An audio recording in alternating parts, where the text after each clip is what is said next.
Salut tout le monde. J'aurai à faire une précision à la fin de cette vidéo concernant une phrase spécifique. Je vous dis tout en fin de vidéo.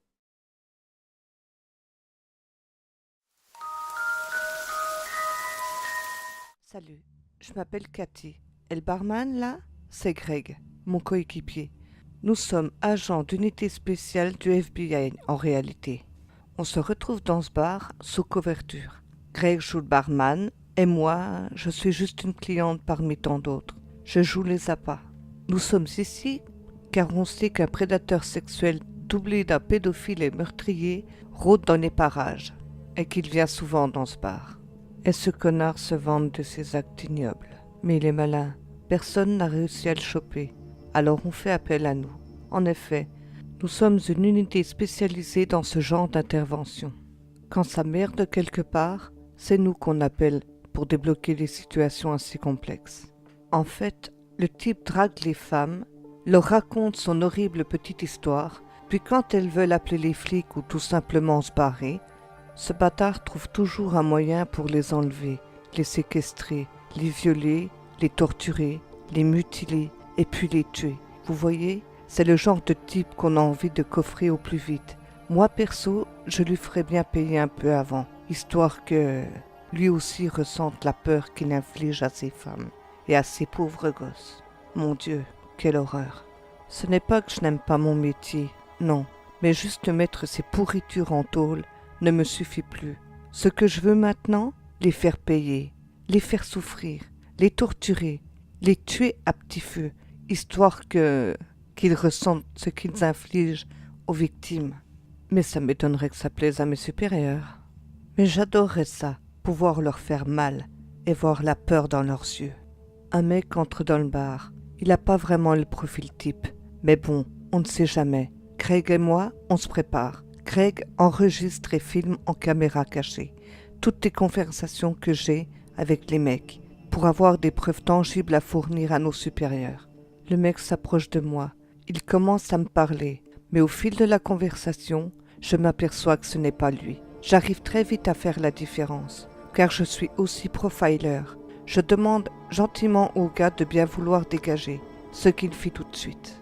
Un autre gars entre dans le bar, et lui par contre, il a quelque chose de malsain. Au début, il ne me voit pas. Il se dirige vers une autre fille, sans doute sa prochaine victime. Je décide d'agir. Craig me dit de ne pas bouger, mais je me lève et je me dirige vers le type. Puis je le bouscule, en m'excusant poliment, pour faire style que c'était un accident. Mais en fait non, tout était calculé. La fille vient vers moi et commence à m'insulter doucement. Je n'ai pas le temps pour ce genre de conneries. Je lui réponds « Dégage, pétasse, je viens sans doute de te sauver la vie, alors pars-toi, et vite !» Elle ne comprend pas trop ce qui se passe, mais elle fait malgré tout ce que je me demande. Elle sort du bar. Le mec s'approche de moi et me demande si je veux un verre. Je lui réponds poliment que oui, avec plaisir. Entre-temps, nous sommes retournés au bar. Greg est à l'affût de tout. Il enregistre toute la conversation. Le type me demande ce que je fais comme métier. Je lui dis que je suis infirmière. Ça a plutôt l'air de lui plaire. Son regard pervers se pose sur moi. Et ça me fout l'angoisse comme jamais. Au fond de moi, je sais que c'est lui. Tout l'indique dans son comportement, ses gestes, sa manière de faire et de dire les choses. Je le sais, je le sens. Mais il me faut plus de preuves que de simples suppositions. Ça ne tiendra jamais devant un tribunal. Le mec me demande quel genre de type j'apprécie. Là, ça va m'aider un peu pour le coup. Je lui réponds que j'adore le genre bad boys, les mecs des vrais, ceux qui ont peur de rien. Je lui fais comprendre que je suis ce style de fille moi aussi. Et là, jackpot, il commence à me déballer sa vie, mais on est encore bien loin de ce que j'attends réellement. Je lui pose des questions, mais pas trop. Je veux pas nous griller et faire compromettre l'enquête, donc j'y vais mollo. Forcé de jouer un rôle qui n'est pas le mien, mais j'essaie de faire mon boulot du mieux que je peux. Je fais style d'être d'accord avec tout ce qu'il raconte. Et là, d'un seul coup, il me sort qu'il avait tué une fille il y a quelques années. Merde, ça me choque sur le coup, mais il faut que je joue mon rôle à la perfection, sinon ce pourri va s'en sortir. Et là, je fais mine d'être un peu effrayée, mais en même temps assez excitée par ce qu'il venait de me dire. Et là, je lui dis d'une voix un peu sexy. « Et moi, Vous allez me tuer aussi? Tout en le regardant dans les yeux. Et il me dit en rigolant, non, ma belle, on va s'amuser un peu avant. Et là, je n'ai plus aucun doute. C'est lui. Mais il m'en faut plus pour le coffrer. Alors je joue le jeu à fond. Je le mets à l'aise. Je fais en sorte qu'il puisse me parler sans le moindre tabou. Puis il commence à poser sa main sur la mienne, ce qui énerve Greg. Je lui fais un clin d'œil, de manière à ce que l'autre con ne me voie pas, et pour que Greg se détende un peu. Puis je commande un autre verre. Je demande au pervers, « Tu en veux un autre ?» Eh oui, je le tutoie, pour briser la glace, un peu plus, ce qui a l'air de fonctionner.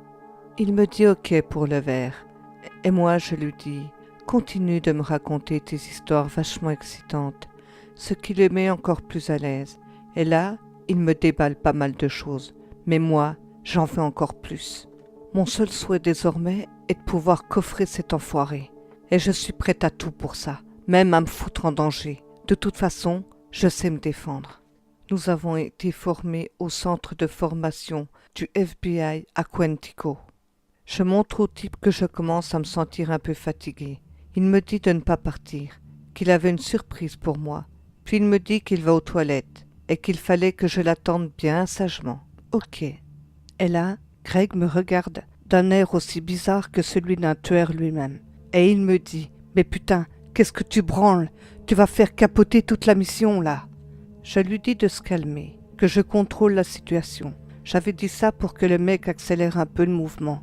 Greg me dit alors « Si jamais tu fais tout foirer, je te descends moi-même, crois-moi. » Greg et moi, on est, comment dire, pas que coéquipiers, mais aussi les meilleurs amis du monde. On se considère comme frères et sœurs d'ailleurs, et on se complète parfaitement lui et moi. On reprend nos esprits, le type revient. Il me demande si j'aimerais qu'il me raconte d'autres histoires, mais je devais lui promettre de ne rien dire. Et même si je venais à parler de quoi que ce soit, ce serait ma parole contre la sienne. Je lui réponds alors, « Et qu'as-tu à me dire de si terrible que ça, hein? Moi, rien ne m'effraie. Alors quoi que tu me sortes, même si ça sort de l'ordinaire, ça va pas me choquer. » Et là, il commence à me parler de ce qu'il a fait à certaines femmes, hommes et même à certains enfants. Il me regarde droit dans les yeux, en me disant « Et là, tu as toujours pas peur, chérie ?» Je le regarde, l'air surprise, mais je le montre pas. On nous a appris ça au FBI, savoir garder le contrôle sur tout, et ce, en toute situation, chose que je maîtrise plutôt bien d'ailleurs. Je lui dis que non, et pour qu'il m'en balance un peu plus, je lui dis qu'au contraire, ça m'excite assez d'ailleurs.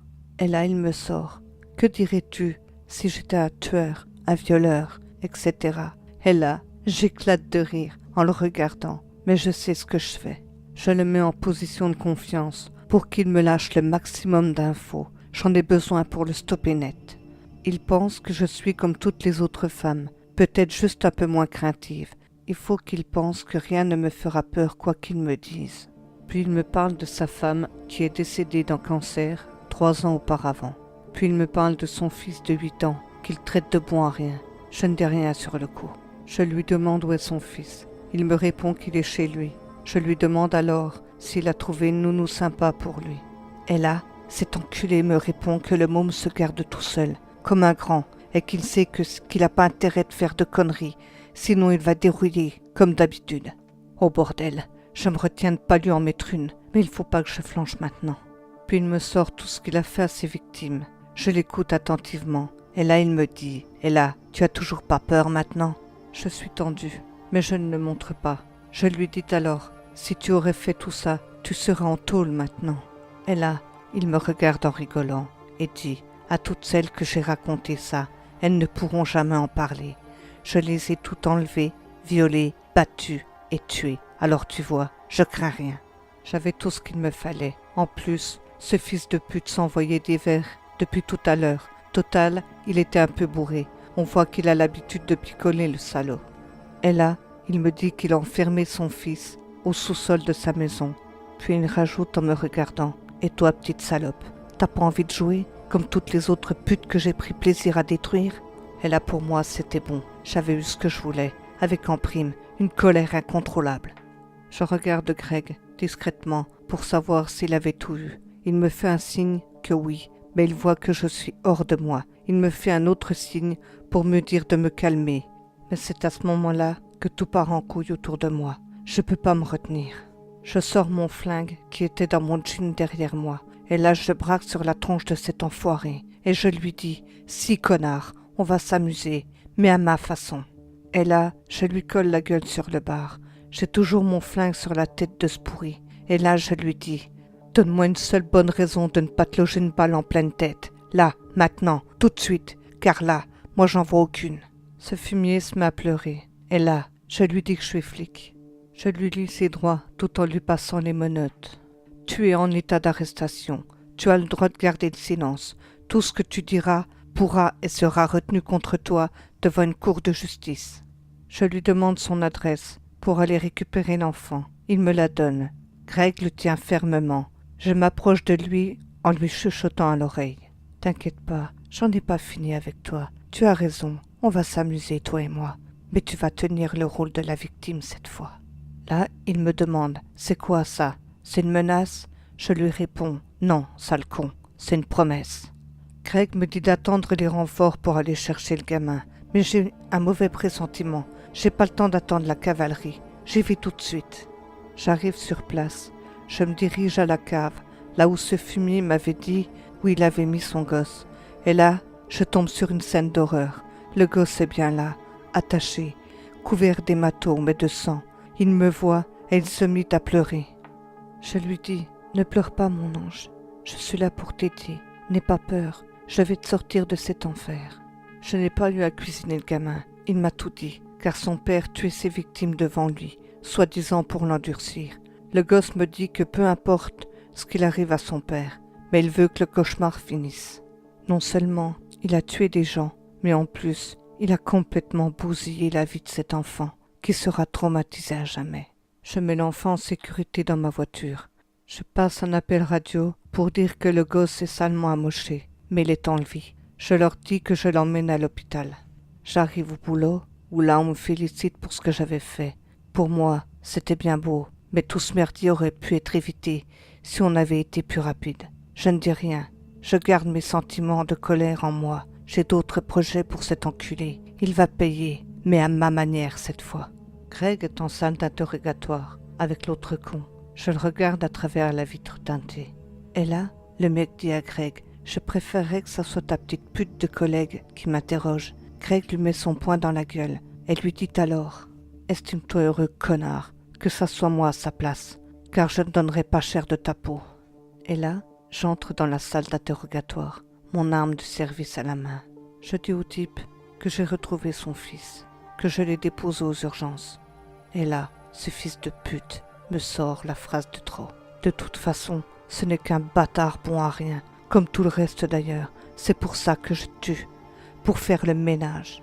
J'ai regardé Greg avec les yeux remplis de larmes, en lui disant « Désolé, mais là je peux plus. » Il comprend alors ce que je veux faire. Il me hurle dessus pour que j'arrête, mais j'ai toujours mon arme posée sur la tête de cet enfoiré. Et là, je tire, à bout portant, que tu en aides sur le coup. Tous les autres arrivent et voient le mec à terre, baignant dans une mare de sang. Là, un collègue arrive et me dit « Cathy, pose ton arme à terre tout de suite !» Je lui réponds que je devais le faire. Tout ce boulot pour ça, j'en pouvais plus. Greg me dit alors « Tu as tué ce sale type ?» Je lui réponds. Mais je commence à me demander si ça en valait le coup. Oh putain, ouais que ça en valait le coup. Puis j'ai retourné mon arme sur moi. Il ne me restait pas beaucoup d'options, soit la tôle ou la mort. Mon choix était vite fait. Tout le monde me regardait en me suppliant d'arrêter, mais j'ai pressé la détente. Puis je me suis effondrée au sol, morte, mais au moins délivrée de toutes ces violences que ces meurtriers donnaient gratuitement.